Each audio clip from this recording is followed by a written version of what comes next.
As artificial intelligence changes, well, everything. It's really reshaping warfare, too. Are we getting more precise or maybe just more detached? Today, we're taking a deep dive. We're looking at how AI is allegedly being used in targeted operations, specifically Israel's actions in Iran, and also the, let's say, nuanced role of the United States. Our mission really is to unpack the sources you've given us, reports, policy docs, you name it. We want to understand the how, the why, and, what it all means. AI in modern conflict. We'll explore this shift from what some called a shadow war to maybe more open conflict between Israel and Iran, and how AI seems to be acting as a force multiplier. It ramps everything up, basically. Okay, so let's start unpacking this. Israel's alleged use of AI, that 2020 assassination of the Iranian scientist Mohsen Fakhrizadeh, that seems like a key moment. Sources called it the first known autonomous assassination. Remote-controlled gun, no on-ground agents, and apparently it only hit Fakhrizadeh. That really sets a precedent, doesn't it? It absolutely does. And what's really striking is the escalation since then. You fast forward to June 2025, this reported Operation Narnia. They allegedly killed, 9 or 10 top nuclear scientists simultaneously. And AI was reportedly central to sifting intelligence, picking targets, going through just troves of data. The sources even named some of these algorithms like gospel for infrastructure targets, lavender for people, and, the pretty grimly named Where's Daddy? For tracking people to their homes for liquidation. I mean, the reports quote things like, we put everything into automated systems, and as soon as one of the marked individuals was at home, he immediately became a target. We bombed him in his house. It's quite direct. Wow. Okay, so the IDF does claim AI improves accuracy, it helps reduce civilian casualties. But, based on what you just described, how did the sources handle that human cost element? Yeah, that's the critical tension, isn't it? The human cost. Because the data presented by, say, human rights groups tells a very different story. They point to alarming stats, like over 18,000 children reportedly killed in recent conflicts. They use this as evidence that, the safeguards, whatever they are, aren't working effectively. It raises this stark paradox, you see. The claim is minimizing casualties, but the sheer numbers suggest these systems might actually be accelerating the killing. Some sources point to a potential disregard for basic rules of war. They talk about digital dehumanization, maybe mental shortcuts where decision makers just, trust the algorithm. Yeah. And part of that is the black box issue, right?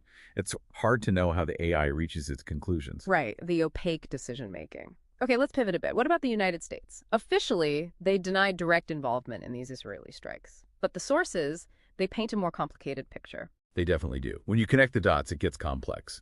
You have major U.S. tech firms, Microsoft, Google, Amazon, Palantir are mentioned, and significantly, OpenAI. They're providing, essential AI models, cloud infrastructure to the Israeli military.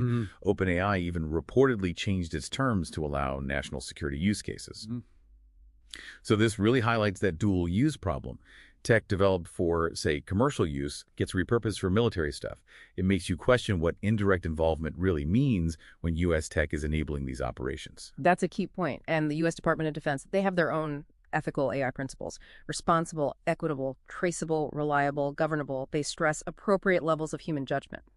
So how do those principles line up with the kind of impact we're seeing reported on the ground? There seems to be a gap. A significant gap, yes. That's exactly what jumps out. You have these principles emphasizing human control, traceability. But then you see reports suggesting AI makes more targets faster. The idea that it does that while minimizing civilian casualties seems, contradictory when you look at the reported death tolls. It suggests a real challenge in actually implementing these ethical guidelines effectively, especially when you get into lawless, lethal autonomous weapons systems, weapons that could potentially select and fire without a human in the loop. Which brings us to the bigger picture. International law, ethics. What are the major implications here? I think one of the biggest concerns highlighted is this accountability gap. It's a huge issue. When a machine makes a lethal decision and machines don't have intent in the human sense, who's responsible if something goes wrong? If there's an error, a violation of international law, it's incredibly difficult to assign responsibility. You risk creating a kind of legal vacuum. And core principles of humanitarian law, like distinction telling combatants from civilians and proportionality, they get really tested by these high-speed automated systems. You see bodies like the UN pushing for legally binding rules for autonomous weapons, and groups like Human Rights Watch with their Stop Killer Robots campaign, arguing that these systems fundamentally cannot value human life. That clashes directly with the military drive for efficiency, for lethality. Okay, so summing up, We've seen how deeply AI is reportedly integrated into Israel's operations, the complex enabling role of the US, even if indirect, and these really profound legal and ethical challenges, especially that accountability gap. Exactly. And I think this whole discussion forces us really to ask, what does meaningful human control actually mean anymore? Especially when machines can potentially make life and death choices faster than any human possibly could. What's our responsibility, when technology seems to be outpacing our ability to create the ethical and legal guardrails for it? It's changing conflict right before our eyes.